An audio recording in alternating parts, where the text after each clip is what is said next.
asking the questions that matter. From her groundbreaking work on 60 Minutes to her legendary tenure at ABC News, she's become the journalist celebrities turn to when they want serious, thoughtful conversation. She's interviewed every president since Nixon, sat with dictators and dissidents, and somehow made even the most guarded subjects reveal truths they meant to hide. Her secret has always been the same: genuine curiosity, delivered with warmth that makes people forget they're being interviewed. She thought she'd seen everything. But on an autumn afternoon, in a carefully staged Montecito living room, Diane Sawyer encountered something that tested even her legendary patience. A duchess so convinced of her own importance that she couldn't recognize respect when it sat across from her. So defensive that every question became an attack. So determined to control the conversation that she forgot who she was talking to.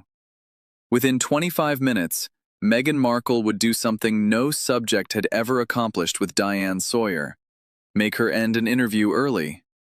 Not because of time constraints, not because of technical issues, but because continuing had become impossible. Before we dive into this incredible story, make sure you hit subscribe and smash that like button. Now, let's get into what really happened in that Montecito living room. The setting was deliberately intimate. A sunlit living room in the Montecito estate.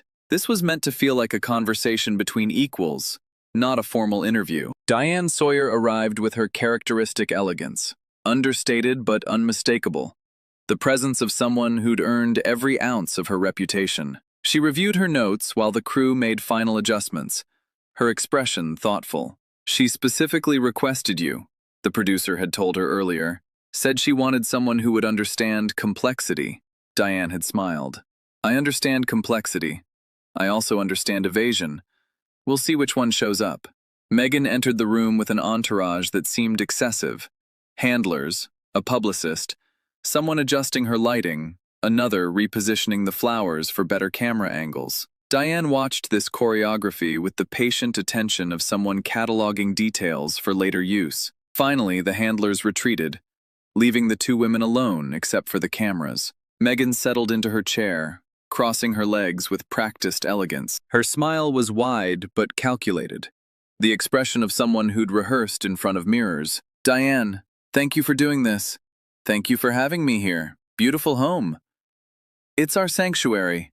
The word was delivered with significance, as if sanctuary meant something more profound than simply house. "I'm sure it is. Shall we begin?" The cameras started rolling. Diane's posture was relaxed, her voice carrying that distinctive warmth that had disarmed subjects for decades. "So, Meghan, let's start simply. How are you? And I mean really, not the prepared answer." Meghan tilted her head, her expression shifting to something almost condescending. "I'm wonderful. Thriving, actually. Though I find it curious that everyone asks me that with such skepticism, as if they expect me to say otherwise. No skepticism here, just genuine interest. You've been through a great deal publicly. I'm curious how you're actually experiencing this chapter." "I'm experiencing it beautifully. America has embraced us in ways the UK never could." Diane nodded thoughtfully. "Has it? Because the recent news hasn't been entirely embracing. The Netflix situation, the Met Gala, certain projects not materializing. How do you navigate that?" Meghan's expression flickered, the first hint of defensiveness. "I navigate it by focusing on what matters. Headlines are noise. My work is what endures." "Tell me about that work. What's exciting you right now?" "We're doing transformative things through the Archwell Foundation. Mental health advocacy, women's empowerment, environmental sustainability. Real, substantive work that creates lasting change." "That sounds meaningful. Can you give me a specific example?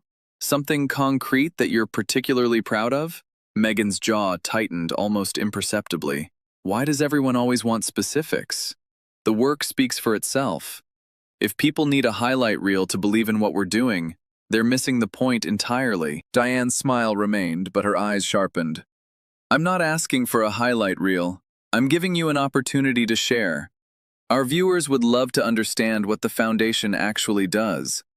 Then perhaps your viewers could visit our website rather than expecting me to provide a tutorial. The condescension was unmistakable now.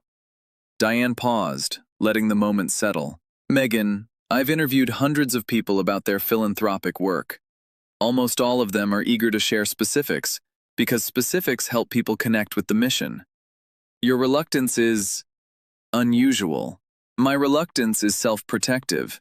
Every time I share something personal, it gets picked apart, analyzed for authenticity, questioned.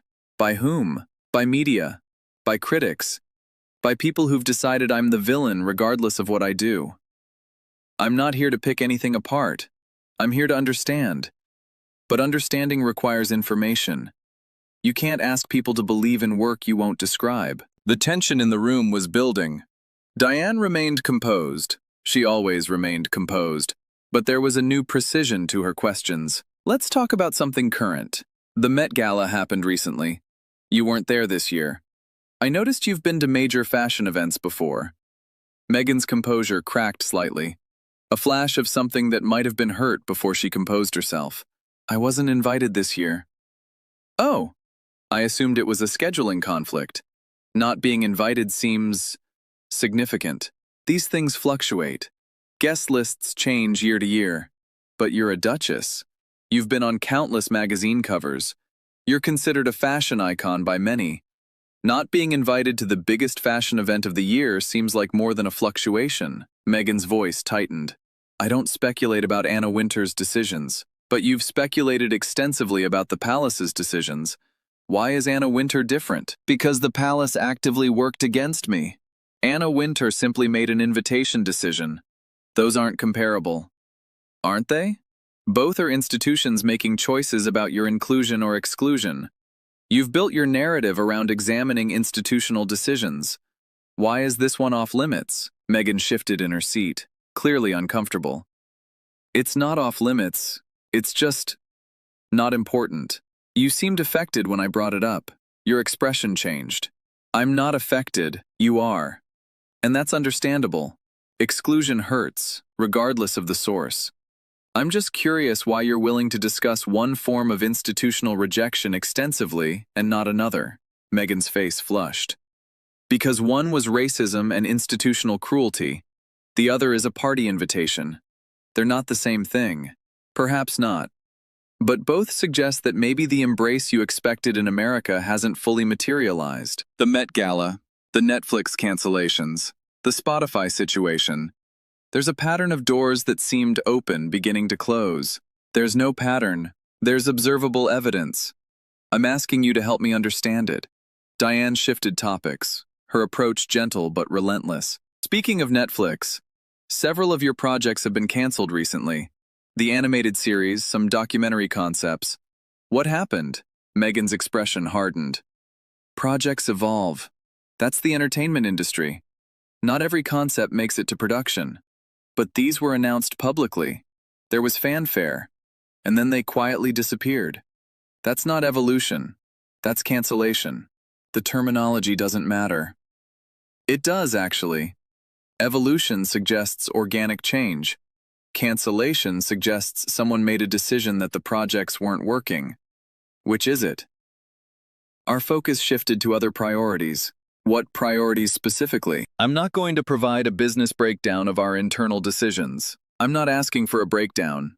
I'm asking a simple question. Why did projects you publicly announced not happen? Because we chose to focus on other things. Which things? Meghan's voice rose slightly. You're being deliberately obtuse. Diane's expression didn't change. I'm asking follow-up questions. That's what interviews are. You've given me vague answers about evolution and priorities without explaining what any of that actually means. I'm pushing for clarity. Clarity isn't always possible when discussing creative work. Clarity is always possible. You're choosing not to provide it. That's different. The distinction landed with precision. Meghan's composure was cracking more visibly now. Let's try a different subject, Diane said smoothly. How's Harry? The walls went up instantly.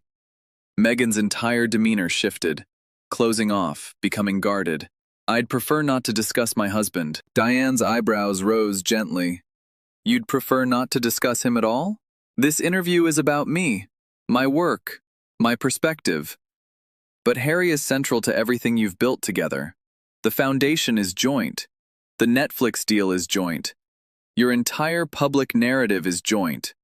How can we discuss your life without discussing him? By focusing on my individual contributions, which are what specifically? Because from the outside, it's difficult to identify where the partnership ends and individual work begins. I have my own identity. I'm sure you do, but you haven't shown it publicly. Everything we know about your post-royal life involves Harry. So when you say you don't want to discuss him, you're essentially saying you don't want to discuss your public existence. Meghan's jaw flexed. There are rumors I need to address since you're pushing this. I'm not pushing anything. The divorce rumors, the separation speculation, they're completely false. Malicious lies from tabloids that want to destroy us. We're stronger than ever. Our marriage is solid. Diane nodded slowly. I appreciate you addressing that directly. Though I notice I didn't ask about divorce. I asked how Harry was doing. Why did your mind go immediately to divorce? Meghan stiffened. Because that's what the media keeps suggesting. I'm not the media in that sense. I asked a simple question about your husband. You interpreted it as asking about divorce. That interpretation is yours, not mine. I know what people are really asking when they bring up Harry. What are they really asking? They're asking if the rumors are true, if we're separating, if the marriage is falling apart. I was asking how he's doing. That's all. The divorce association came entirely from you. That's interesting. Meghan's face reddened. You're twisting my words. I'm observing your associations. There's a difference. When someone asks about your husband, and you immediately defend against divorce accusations no one made, it suggests divorce is on your mind more than you're admitting. It's not on my mind. Then why was it your first association? Meghan had no answer. Diane leaned back slightly, her expression thoughtful. Meghan, I want to be direct with you. I've been conducting interviews for over 50 years. I've spoken with presidents, survivors, people in the most challenging circumstances imaginable. Almost all of them, even in their most difficult moments, managed to engage with questions without treating me as an adversary. I'm not treating you as an adversary. You've told me your viewers should visit your website rather than expect explanations from you. You've accused me of being deliberately obtuse. You've interpreted neutral questions as attacks. That's adversarial behavior, Meghan. It's protective behavior. There's a difference. Protection from what? I've asked about your work, your projects, your husband. These are standard interview topics. If they feel threatening, perhaps examine why. Because every interview becomes an attack. Every question is designed to catch me in something. What have I tried to catch you in? I've asked open-ended questions and given you complete freedom to answer however you'd like. You've chosen defensiveness. That's not my doing. It's yours. Meghan stood up slightly, then sat back down. A false start that betrayed her agitation. You don't understand what I've been through. Then help me understand. I've been trying to understand for 20 minutes. Every time I ask a question, you treat it as hostile. Every time I push for clarity, you accuse me of twisting words. At some point, the pattern suggests the problem might not be the questions. What are you implying? I'm not implying anything. I'm stating. You came here saying you wanted to share your perspective, to be understood, but you've made understanding impossible. You've blocked every attempt at genuine conversation. Meghan's composure was fully cracking now. Her face was flushed, her voice rising. I came here wanting to talk about my work, about what I'm building, about making a difference, and I've asked about all those things. You've given me vague generalities and told me to visit your website. That's not sharing, that's deflecting. Because specifics get weaponized. By whom? I've conducted this interview with complete respect. I've asked no gotcha questions. I've pursued no hidden agenda. You've treated me as an enemy from the moment you sat down. That's not true. It's demonstrably true. The cameras have captured everything. Our viewers will see exactly what happened. A journalist asking gentle questions, and a subject treating them as warfare. Meghan grabbed her water glass, took a long sip, then set it down with more force than necessary. This isn't working. No, it isn't. And I think we need to acknowledge why. Because you won't give me a fair platform. I've offered nothing but fairness. Every question has been respectful. Every opportunity to share has been genuine. You've declined them all while insisting you want to be understood. That's contradiction, Meghan. And at some point, I have to recognize that continuing isn't productive. Meghan stared at Diane, seeming to finally register that something had shifted. What do you mean, not productive? I mean that I can't interview someone who won't be interviewed. I can't understand someone who won't be understood. I've been doing this work for 50 years. I know when a conversation is possible and when it isn't. This one isn't. Diane's expression carried something unexpected. Not anger, not frustration, but something closer to disappointment. Meghan, I'm going to be honest with you. I agreed to this interview because I believed you had a genuine story to tell. I thought, despite everything written about you, there might be a real person underneath the headlines who deserved a fair hearing. There is. Maybe, but I haven't met her today. I've met someone so guarded, so defensive, so convinced of her own persecution that she can't recognize basic professional courtesy. I asked about your foundation. You told me to consult your website. I asked about your projects. You accused me of being obtuse. I asked about your husband. You immediately defended against accusations I never made. Because I'm tired. Everyone's tired, Meghan. The world is full of tired people who manage to have conversations without treating every question as an attack. Fatigue isn't an excuse for hostility. Meghan stood up fully now, her composure finally breaking. Diane didn't stand. She just looked up at Meghan with an expression mixing sadness with resolution. Maybe it was. But not for the reasons you think. What's that supposed to mean? You came here expecting control. When you couldn't control the conversation, you became hostile. When hostility didn't work, you decided to leave. That's a pattern, isn't it? It's not a pattern. It's exactly a pattern. You've done this before. When things don't go your way, you exit. The palace, the UK, interviews that challenge your narrative. The specific circumstances change, but the response is consistent. Departure instead of engagement. I engage plenty. You engage with friendly audiences. Platforms you control. Interviewers who accept your framing without question. This is something different. This is someone asking you to substantiate your claims, and you can't do it. Meghan grabbed her purse, her movements sharp with controlled fury. I don't need to substantiate anything to you. No, you don't. But you came here wanting to be understood. You can't be understood without substance, and substance is exactly what you've refused to provide. I've provided plenty. You've provided talking points. Thriving. Transformative work. Systemic change. These are words without content. When I pushed for content, you got defensive. When I kept pushing, you got hostile. That tells me the words might be all there is. Meghan's face contorted with barely suppressed rage. How dare you? I dare because it's my job. 50 years of journalism has taught me to recognize the difference between people with genuine stories and people performing stories. I'm not sure which you are, but your behavior today suggests you're not sure either. You don't know anything about me. I know what you've shown me, and what you've shown me, today, in this room, is someone who can't engage with gentle questions without treating them as attacks. Someone who came here wanting sympathy, but refusing to offer substance. Someone who wants to be understood, but makes understanding impossible. Diane stood now, slowly and deliberately. I'm going to end this interview, Meghan. Not because of time, we had another hour scheduled, not because of any external factor, but because continuing serves no purpose. You won't answer questions. You won't share specifics. You won't engage with anything that challenges your narrative. There's no interview to be had. Meghan stood frozen, caught between her desire to leave and the unexpected development of being stopped before she could. You can't just end this. I can. It's my interview. I decide when it works and when it doesn't. And this doesn't work.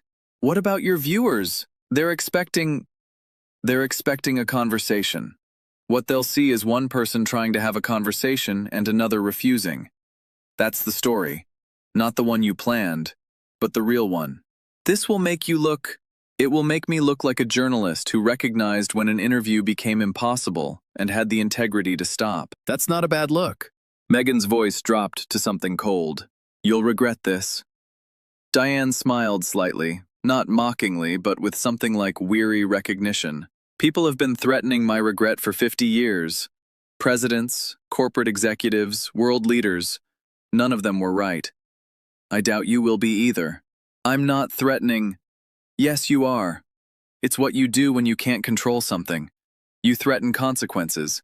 But consequences require power, and the power here isn't with you. It's with the footage, which will show exactly what happened. Meghan stared at Diane for a long moment. Something flickered behind her eyes. Maybe recognition of how badly this had gone. Maybe just more anger. It was impossible to tell. Goodbye, Diane. Goodbye, Meghan. I hope you find whatever you're searching for, but I don't think you'll find it by treating everyone as your enemy. Meghan turned and walked out of the living room, her heels clicking against the hardwood until a door closed somewhere in the distance. Diane sat alone in the silence for a moment, then turned to face the camera. Well, that was unexpected. In 50 years of conducting interviews, I've never had to end one early because a subject made continuing impossible. I've spoken with dictators who were more forthcoming. I've interviewed people in crisis who engaged more openly. She paused, gathering her thoughts. I want to be clear about what happened here. I asked Meghan Markle about her life, her work, her family, her recent experiences in the public eye. Standard topics for any interview. She treated each question as an attack. When I pushed for specifics about her foundation work, she told me viewers should consult her website. When I asked about her husband, she immediately defended against divorce accusations no one had made. When I noted observable facts about her public standing, the Met Gala, Netflix cancellations, she accused me of hostility. Diane shook her head slowly. That's not hostility, that's journalism. Asking people to explain their public statements and public actions isn't an attack. It's basic accountability. What I experienced today was someone so accustomed to controlled environments that normal conversation felt like combat. She looked directly into the camera. I feel for her. I genuinely do. Whatever she's been through has left her unable to distinguish between enemies and people simply doing their jobs. I wasn't her enemy. I was a journalist offering a platform. She couldn't see that. Maybe she can't see it with anyone anymore. She paused. I hope she finds help. I hope she finds peace. But I also hope she learns that peace isn't something you find by treating everyone as a threat. Some of us are just trying to understand, and understanding requires participation from both sides. The interview lasted 24 minutes before Diane ended it. Its impact would last considerably longer. For Diane Sawyer, it was a disappointing milestone.